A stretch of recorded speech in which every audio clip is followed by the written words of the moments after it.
Bismillahirrahmanirrahim. Assalamualaikum warahmatullahi wabarakatuh. Apa kabar guys? Semoga kalian semua dalam kondisi walafiat ya. Oke guys, hari ini saya ada di Central Lab dan hari ini saya mau ketemu dengan orang Indonesia. Beliau ini udah tinggal lebih dari 10 tahun di Malaysia. Nah, beliau ini sudah menjadi dosen hampir 10 tahun di salah satu universitas negeri di Malaysia. Nah, saya mau ngobrol-ngobrol dengan beliau ini, minta sharingnya gimana caranya dapetin ide atau topik skripsi atau topik penelitian. Nah, pastinya informasinya bakal menarik, so simak terus ya. Dan buat kamu yang masih baru dan datang di channel ini, nggak usah ragu, subscribe aja karena subscribe itu gratis. Dan aktifkan loncengnya supaya kamu bisa dapetin informasi-informasi baru seputar dunia skripsi. Oke, simak terus ya.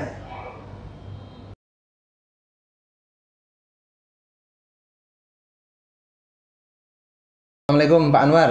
Assalamualaikum warahmatullahi wabarakatuh. Gimana kabarnya Pak Anwar? Ya, alhamdulillah sehat. Sehat ya, oke. Pak, ini gini Pak, saya mau tanya-tanya nih, mendengar sharingnya. Kira-kira ini kalau Bapak kan sudah jadi dosen sudah lebih dari hampir 10 tahun ya, hampir 10 tahun di Malaysia ini. Kira-kira kalau untuk jurusan kimia itu judul atau topik skripsi yang bagus itu yang seperti apa Pak yang sekarang trennya Pak? Jadi supaya mahasiswa ini juga dia mengajukan judul cepat di ACC, tapi juga tidak mengulangi penelitian yang sudah ternyata udah lama dilakukan oleh orang lain gitu Pak. Begini ya Pak Agus ya. Kalau di teknik kimia terutama itu sebenarnya ada dua jenis skripsi. Oke. Nah, yang pertama adalah yang disebut dengan proses and plan design. Jadi adalah perancangan pabrik kimia. Perancangan pabrik kimia. Ya, jadi itu adalah salah satu tugas akhir yang mana mahasiswa itu merancang pabrik kimia dari A sampai Z. Dari merancang raw material sampai pada produk, merancang alat-alatnya, prosesnya, semuanya. Itu satu. Oke.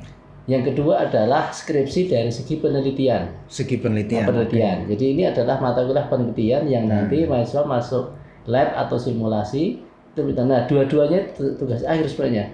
Nah, ada beberapa kampus yang dia memberikan penekanan kepada penelitiannya itu sebagai capstone project, sebagai final year project.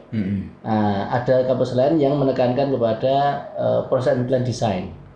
Jadi yang dikatakan final year project untuk teknik kimia sebenarnya ada dua ini. Nah, gitu.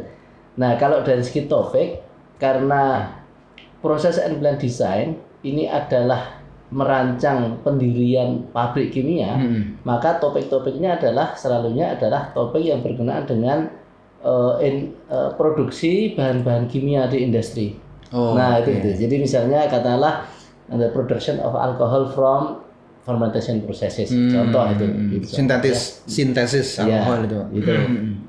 Nah, dan ini adalah semuanya tujuannya untuk melatih mahasiswa setelah mahasiswa itu belajar ilmu-ilmu basic untuk engineering, termodinamika, mass energy balance, heat transfer dan sebagainya itu reaksi kimia itu menerapkan bagaimana mengcompile semua ilmu itu ke dalam satu proyek besar untuk membuat pabrik kimia. Pabrik kimia. Jadi itu adalah proyek akhir. Nah, sekarang mungkin yang dimaksud oleh Pak Agus adalah yang berkenaan dengan penelitian. Jadi berkenaan dengan penelitian. Nah, untuk penelitian, menurut saya sebenarnya tidak bisa dikatakan ini judul seperti apa yang nanti mudah diterima oleh dosen dan juga nanti yang baik bagaimana. Tetapi sebenarnya tujuan dari penelitian ini adalah melatih mahasiswa untuk menerapkan kaedah-kaedah ataupun metodologi saintifik di dalam menyelesaikan satu masalah. Nah, maka menurut saya sekarang ini untuk penelitian, maka yang pertama adalah kemampuan mahasiswa untuk mengidentifikasi masalah kan itu. Jadi problem statement. Begitu mahasiswa itu sudah mampu untuk mengidentifikasi masalah dari sebuah industri contohnya atau sebuah proses atau apapun, maka begitu ada masalah maka kita akan guide mahasiswa untuk supaya mahasiswa mampu bagaimana dengan kaedah-kaedah saintifik menyelesaikan masalah tersebut. Kan gitu. Jadi masalah dijumpai misalnya dalam industri makanan. Dijumpai ternyata dalam penggorengan selalu gosong. Dicontoh misalkan saja. Misalnya kan gitu. Kenapa selalu gosong? Tidak gosong. Kenapa ini? Ini kan masalah. Betul. Nah, sehingga dia akan merumuskan masalahnya ini selalu gosong. Oh, berarti dia nanti akan melakukan studi. Mengapa gosong? Nah, dia akan membuat hipotesis kemungkinan disebabkan oleh banyak parameter. Maka parameter dia akan susun. Parameter A, temperaturnya terlalu tinggi, atau 2 mengenai jenis minyaknya, ketiga dan sebagainya, alatnya desainnya nggak sesuai. Nah, maka kaidah saintifik akan dipakai untuk menyelesaikan masalah tersebut. Kenapa gosong tadi? Kenapa gosong? Padahal gosong itu dari zaman dulu sampai sekarang pun masih tetap ada gosong ya. Nah, mungkin gitu kan? mungkin juga artinya ini adalah permintaan pasar. Betul, customer kok tidak suka dengan produk itu. Ada mungkin juga terjual, tetapi kok sekarang kok ada customer tidak suka, maka harus diperbaiki produk tersebut. Nah, itu adalah satu penelitian. Nah, judul penelitiannya adalah misalnya memperbaiki kualitas makanan ayam goreng bla bla bla misalnya gitu ya. Memperbaiki tadi. Kan gitu. Ya, betul, nah, itu adalah dengan metode apa gitu. Iya, sehingga apa? Ini yang paling penting bagi mahasiswa adalah mengenali atau mengidentifikasi masalah di dalam sebuah industri, sebuah proses, dan nanti kita akan meng-guide mahasiswa untuk bagaimana menyelesaikan masalah tersebut melalui kaedah-kaedah dan metodologi yang saintifik. Betul. Gitu. Itu paling utama. Nah, sehingga apa? Kalau pertanyaan Pak Agus mengenai topik apa yang sesuai, menurut saya topik-topik yang memang relevan. Dengan masalah-masalah yang dihadapi masyarakat. Baik itu adalah masyarakat adalah komunitas ataupun masalah-masalah yang dihadapi oleh industri, baik itu industri besar ataupun industri kecil. Nah, topik-topik itu harus dibawa ke kampus untuk dikaji. Betul. Jadi begitu Mas Agus. Betul. Apapun. Oke, berarti tuh guys, berarti untuk memulai satu penelitian ya, jangan bingung-bingung, cari masalahnya dulu dari komunitas atau dari industri. Jadi kamu mesti turun keluar dari kampus. Out of the box gitu ya Pak ya. Kita cari masalahnya. Ya harus banyak ngeluyur lah. Gitu. Nah betul, banyak ngeluyur. Banyak ngeluyur, tanya sana sini. Nggak tahu bidang kamu itu apa ya. Kalau bidang kamu kimia, itu bagus ya. Atau engineering, itu kita tanya orang ya Pak. Kita melakukan interview mungkin bisa ya Pak ya. Kita datang ke satu komunitas gitu ya Pak. Untuk teknik mesin misalnya. Ini Pak Agus kan teknik mesin. Betul. Misalnya mahasiswa disuruh untuk jalan. Jalan kemana? Ke bengkel. Kan gitu. Misalnya ke bengkel. Nah, kalau kita ke bengkel, kita kadang-kadang tidak sempat mengamati sebenarnya apa masalah yang dihadapi oleh bengkel. Tapi kalau kita bisa ngobrol sambil kita juga, itu kepekaan kan. Contoh ini dari segi kimia. Kita ke bengkel, kita lihat setiap kali bengkel itu melakukan ganti oli, gitu ya, oli mesin kan gitu. Kita ke bengkel biasanya ganti oli mesin motor atau mobil. Oli mesinnya selalu tidak bisa habis terkuras dari mesin, masih ada sisa-sisa sehingga kita tunggu. Nah, sekarang ada enggak cara untuk bagaimana kita menghabiskan oli yang udah kotor itu keluar habis, baru diganti yang lama, yang baru. Nah, jadi oli lama tidak bercampur. Itu contoh. Itu satu atau oli yang sudah terpakai ternyata dikumpulkan. Setelah itu kita tanya untuk apa? Ya kita buang aja Mas, misalnya gitu. Jual literan biasanya. Jual literan. Kita terpikir enggak misalnya gitu ya, mengubah itu menjadi katalah di recover lagi. Untuk diambil base oilnya terus nanti dipakai di recycle lagi tapi untuk katalah kegunaan sebagai minyak pelumas, kegunaan yang low grade. Betul. Ini kan ini kan problem statement ya. Ini kan adalah rumusan masalah yang kita dapati di masyarakat. Nah, kira-kira begitulah. Jadi ternyata untuk mengawali sebuah penelitian kita nggak rumit juga. Bisa simple juga aja. Yang paling simpel lihat fenomena sekitar kita ya. Lihat fenomena sekitar kita, kita harus peka gitu ya. Peka, kemudian kita coba berangkat dari situ bawa ke kaidah penelitian gitu. Contoh paling enak ya. Jadi contoh misalnya begini, saya tuh terpikir dalam satu fakultas, biasanya kalau di tempat kita kan ada fakultas teknik, nanti bawahnya ada jurusan teknik mesin, teknik industri gitu ya. Ada teknik kimia, ada teknik elektro. Nah, sebenarnya satu produk di industri besar atau kecil itu tidak mungkin dia hanya produk itu hasil kontribusi dari satu bidang. Betul. Pasti itu adalah kombinasi dari berbagai bidang, ratusan mungkin ribuan orang dari background yang bermacam-macam. Nah, kalau industri makanan misalnya di Semarang gitu ya, apa misalnya ke Semarang ya, apa ya? Kalau Semarang apa guys? Lumpia kali ya. Lumpia pakai minyak juga itu, Pak. Nah, banyak minyaknya. Industri gitu. Nah, gorengan gitu kan ya.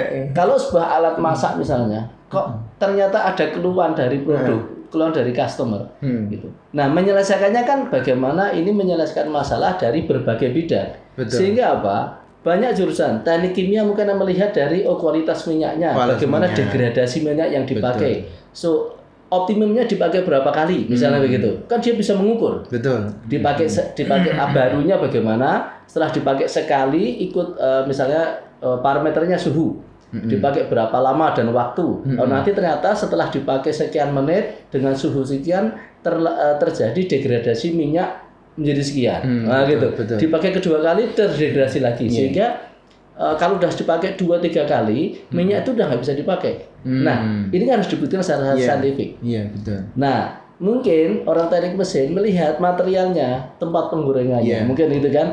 Oh, materialnya nggak sesuai, harusnya bukan aluminium, harusnya besi, atau misalnya gitu. Atau baja, atau mungkin ada coatingnya, misalnya gitu ya. Di coating keramik misalkan seperti itu. Itu kan kepekaan. Betul. Nah, kenapa? Karena akan mempengaruhi heat transfernya, perpindahan panasnya, kan gitu. Supaya lebih konsumsi bahan bakar lebih hemat. Betul. Karena kalau bahannya tidak sesuai, kita akan manasin banyak, tapi banyak yang hilang. Nah, bagaimana usaha untuk mengurangi kehilangan panas, misalnya begitu. Orang teknik mesin, orang teknik elektro ternyata berpikir instrumentasi, ini semuanya kok manual. Kenapa kita nggak berpikir otomatis misalnya begitu, ya kan? Dikasih sensor. Gitu, dikasih sensor. Sensornya sensor temperatur, kasihlah termokouple. Sehingga termokouple nanti misalnya sensor sudah atau ada sensor lain mengenai kualitas minyak misalnya begitu. Nah ini kan judul. Nah, tema juga itu kan. Tema. Nah satu barang, satu produk, satu kasus, tetapi bisa dilihat dari banyak disiplin ilmu. Sehingga bisa saling kerjasama, gitu kan. Nah nanti akhirnya apa? Kalau bidang-bidang yang berbeda ini kerjasama, malah justru menjadikan satu proyek yang kontribusinya itu jelas. Betul. Nah gitu kepada masyarakat ataupun industri. Jadi kalau masing-masing silo, masing-masing itu melihat dari kacamatanya sendiri, tidak melihat dari kacamata orang lain, akhirnya dia akan merasa hebat sendiri, tapi sebenarnya tidak menyelesaikan masalah. Nah, kira-kira begitulah. Iya, kayak seperti tadi itu ya, diberi termokouple dan sebagainya. Kalau mahasiswa yang otomasi ya, itu juga bisa memberikan satu otomatik monitoring misalkan. Jadi dari jauh, jadi remote monitoring gitu kan. Jadi ini kalau panasnya sekian derajat nanti ada pendingin misalkan semacam seperti itu kan. Artinya kan gini ya. Dikasih kita melihat properties atau sifat minyak misalnya begitu. Minyak itu nggak boleh tidak lebih dari katakanlah 200 derajat. Kalau lebih misalnya dia nanti akan terjadi degradasi bahan makan yang digoreng itu jadi rusak.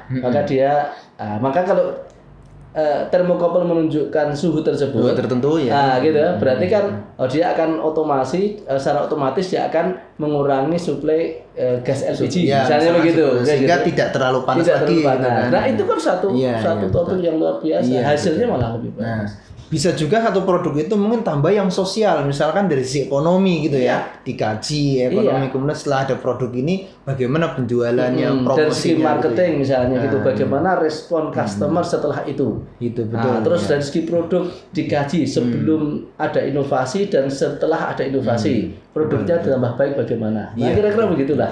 Jadi penelitian ini kita lihat simpel. Artinya apa? Semua penelitian mestilah mempunyai impact kepada sosial masyarakat. Apa itu masyarakat komunitas ataupun industri. Nah itu sebenarnya penting. Nah pentingnya adalah kemampuan kita untuk mengenal pasti dalam bahasa Inggris. Jadi mengidentifikasi masalah apa yang dihadapi, terus kita rumuskan metode-metode secara saintifik yang sesuai Iya, untuk betul. menyelesaikan masalah itu. Oke Pak, kemudian ini last question mungkin Pak. Tadi kan Bapak memberikan contoh sangat bagus ya. Ini jadi kita bisa melihat dari komunitas, lingkungan gitu harus peka. Nah sekarang begini Pak, mungkin ada beberapa mahasiswa yang terbiasa dengan seperti itu, dan juga ada beberapa mahasiswa yang mungkin kurang terbiasa dengan seperti itu.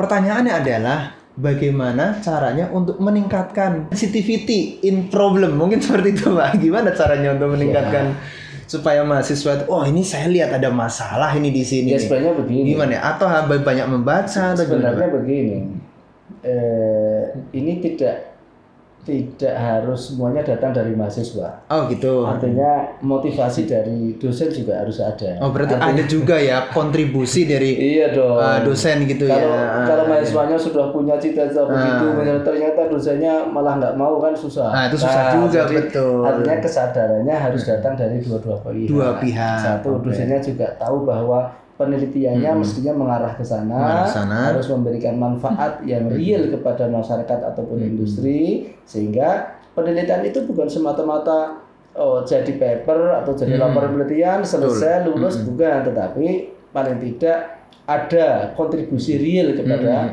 masyarakat. Nah, nanti mahasiswanya juga ngikut kan gitu ya. betul, Nah, betul, kalau betul. memang dua-duanya punya visi yang sama, saya pikir bagus. Betul, betul. Di Indonesia itu ada skema namanya ini Pak, penelitian payung Pak, penelitian payung mahasiswa. Jadi dosen itu punya istilahnya grand project, itu bikin apa, nanti melibatkan beberapa mahasiswa untuk sub-sub penelitiannya. Iya, Jadi mungkin seperti itu kali ya, Ya, Pak ya. kira-kira begitulah. Seperti Jadi itu, ya. menurut saya malah justru kalau ada penelitian payung itu grand project Iya, itu, betul. maka kemampuan dosen atau peneliti dia adalah membreakdown proyek yang besar itu kepada Iya, betul. proyek modul Hal kecil-kecil, betul, Nah, hal kecil-kecil. masing-masing ini diberikan pada Satu mahasiswa. Nah, Betul. sehingga mahasiswa satu dan yang lain akan kerjasama karena dia kan pecahan dari Pecahan, proyek betul. yang besar. Nah, itu maksud saya begitu. Oke Pak Anwar, terima kasih sekali. Ini sangat menarik infonya. Semoga teman-teman semua di Agus Academy bisa belajar banyak dari sharingnya dari Pak Anwar ini